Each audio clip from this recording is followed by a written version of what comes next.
তো বন্ধুরা, এই যে ভাদালের তরকারিটা কি করে, মানে থোড়ের তরকারিটা কি করে আতপ চাল দিয়ে বেশ পোলাও পোলাওয়ের মতো রান্না করব, সেটাই কিন্তু তোমাদেরকে আজকে শেয়ার করছি। তো ভাদাল তো আমরা অনেকেই রান্না করি, কিন্তু চাল দিয়ে তোমরা কে কে রান্না করো অবশ্যই কিন্তু কমেন্ট বক্সে লিখো। তাহলে চলো রান্নাটা শেষ করি। এখন তোমাদেরকে দেখাবো হচ্ছে যেটাকে থোড় বলে, মানে ভাদাল, সেটা আমি রান্না করে দেখাবো। এটাও তোমাদের একটু অন্যরকম ভাবে রান্না করে দেখাচ্ছি, তো চলো দেখতে থাকো। এই যে কড়ায় তেল দিয়ে দিলাম, এটা আর কালো কড়াই করলাম না, কারণ ভাদালের মধ্যে তো প্রচুর আয়রন থাকে, পরে কি হবে বলো তো, আমার এই রান্নাটা পুরোটা কালো হয়ে যাবে। তেল গরম হয়ে গেছে, এখন এর মধ্যে দিয়ে দিলাম তেজপাতা, এবার দিয়ে দিলাম হচ্ছে এই যে শুকনো লঙ্কা, আর এর মধ্যে দিচ্ছি হচ্ছে সাদা জিরে দিয়ে দিলাম। এখন দিয়ে দেবো এই যে ভাদালগুলো যে সরু সরু করে কেটে রেখেছি, এখন এগুলো দিয়ে দেবো।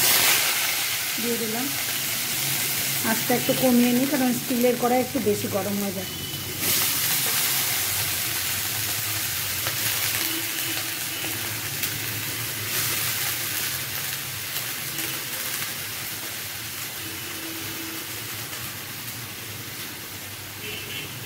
সব দিয়ে দিলাম যাতে ভাদালটা একটুখানি তাড়াতাড়ি মানে নরম হয়ে যায়, তার জন্য যে দিয়ে দিচ্ছি হচ্ছে লবণ দিয়ে দিলাম। লবণ দিয়ে দিলাম, ব্যাস এখন এটাকে নাড়াচাড়া করতে থাকবো।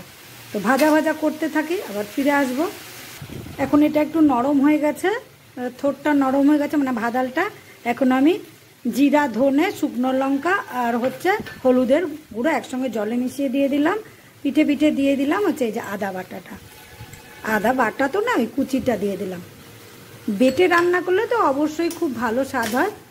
তো এটা এখন আমি একটু নাড়াচাড়া করতে থাকবো যতক্ষণটা পর্যন্ত না জলটা শুকায়। তো জলটা শুকাবে, তারপরে আবার ফিরে আসব। দিয়ে দিলাম, তো আতপ চালগুলো দিয়ে দিয়েছি। এখন এর মধ্যে দিয়ে দিচ্ছি হচ্ছে এই যে কিশমিশ। কিশমিশ একটু অল্পই দিলাম, কারণ আমার ছেলে কিশমিশ খায় না, বেছে ফেলে দেয়। আর দিলাম হচ্ছে দেখো একটু কাজু বাদাম। এখন চলো এটাকে সুন্দর করে নাড়াচাড়া করি, নাড়াচাড়া করে আবার ফিরে আসছি। তো চাল দিয়ে ভাজা ভাজা কমপ্লিট, তেল ছেড়ে দিয়েছে। এখন এটাকে পরিমাণ মতো একটা জল দেব, জল দিয়ে দিচ্ছি, দিয়ে ঢেকে রেখে দেব। লবণ তো আমি আগেই দিয়েছি, সব কিছু দিয়ে দিয়েছি, আর একটু জল লাগবে।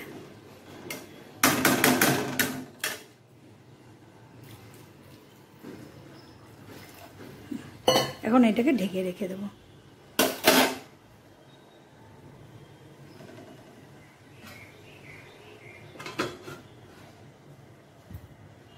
এটা হচ্ছে আমার মায়ের হাতের রেসিপি, তো অনেক দিন পর পুরনো এই রান্নাটা আমি করে দেখালাম। যদি তোমাদের ভালো লাগে ভিডিওটা, তাহলে অবশ্যই আমার সঙ্গে থেকো, পাশে থেকো, আর এইভাবেই কিন্তু ভালোবাসা দিয়ে যেও।